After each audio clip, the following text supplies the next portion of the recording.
What's good, guys? You're back with your boy Jono for another quick math lesson. Today we're going to look at how to factorize algebraic expressions. So this is something that pops up a lot in all of algebraic techniques. So if you can do it, you're definitely going to hit some high mark questions in any type of exam.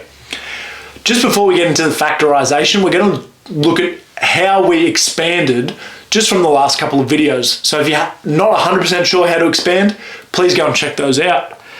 So you guys know that I love arrows, but the expansion just means the number out the front is multiplied by both terms within the brackets. So this 4 is multiplied by 2a, and this 4 is also multiplied by plus 5. So the answer for this one is 8a plus 20, and that's our final answer. So like all mathematics, expanding has an opposite. So just the same as how plus and minus cancel each other out or are opposites, or times and divide are opposites, factorization is the opposite of expanding. So what factorization is going to do is allow us to take this answer and turn it back into those brackets with the number out the front. So the steps for this are pretty cruisy. If you can identify the highest common factor between the two terms, you're more than halfway there. If you are struggling with that, my last video went into this. So for 8a plus 20, the highest common factor between these two is 4. So what I'm going to do is I'm going to put the 4 out the front of two empty brackets. This is just going to help you scaffold your answer so you know what your next step's going to be. This is also good because if you have to have a complete guess, you're probably going to get a few marks just for having kind of numbers around this space. So then what we've said here is we've taken out or divided the highest common factor from both the terms. It's quite like simplifying our fractions. So for here, I'm saying that I've divided 4 from both terms. I've taken that out the front, and then I just have to write down what's left over. So for this one, the 8a divided by 4 becomes 2a, and the 20 divided by 4 becomes 5. And that's my final answer. So that division step, I usually do it under the question just to save some space, really does help you out if you can't see what's left over straight away. A really good way to check if you've done this right is you can just expand your question at the end. If you get the same answer that was in the question, you know you've definitely done it right. We did this one as our first little example, but if we times that one and times that one, we get 8a plus 20.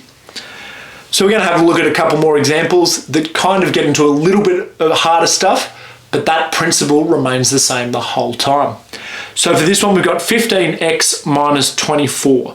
And I know that the highest common factor between these two is 3. So I'm going to put a 3 out the front with 2 brackets. Then I have to divide both terms by the 3. So I'm dividing both terms by the 3, and I'm writing down what's left over. So that becomes 5x minus 8, and that's actually my final answer. Just to check this, I'm going to expand it because I find expanding a bit easier. So as a check, if I expand this out, 3x times that, 3x times that, I'm left with 15x minus 24, which is the same as my question, so I know I got it right. Another thing that can happen is you could have common pronumeral factors, so the same letter in both of the terms. This means that this is a common factor between both terms, and we can just rip that out. This is another example where the algebra is way easier than regular maths, okay? You don't have to look for any common factors here, right? We can just see there's an A in both, so we're like halfway done. So for this one, if I take the A out the front and throw my brackets down, what's happened is I've ripped an A out of both terms. So if I divide this one by A and this one by A, all I'm left with is A minus 3. And that's all I need to do. Way easier than regular maths. Just showing again that algebra can be pretty easy. Just to check, A times A is A squared. A times minus 3 is minus 3a, fully done. This last example is going to take two of our skills, so we're going to do our highest common factor with the numbers and with a common letter that's in both.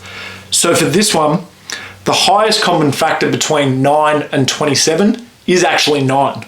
So I'm going to take the 9 out the front, but I can also take a y because there's a y in both terms. So that's going to come with me. I'm going to throw my brackets in. 9y squared divided by 9y. The two 9's cancel. One of the y's is taken away. So all that's left over from that one is just y. Minus, if I divide this by 9y, 9 fits into 27 3 times and the y's cancel out. So I'm left with y minus 3 within the brackets. Just to expand this out to make sure, 9y times y is equal to 9y squared minus 9y times minus 3 is equal to 27y, which is what I had in the question, so I know I've done it right. So just making sure you take the time to find out what that highest common factor is and put it out the front of the brackets, I think you're going to find it okay. Having that scaffold there is just going to really open you up to getting marks even if you get the question wrong. Thanks very much, guys, and I'll see you later. Thanks so much for watching, guys. Congratulations on taking some time to get better at this algebra. I know it can be a little bit difficult sometimes. If you do need some extra work, remember there are some free worksheets linked in the description below, as well as some notes that came from this video, so you don't have to pause it and scribble them down.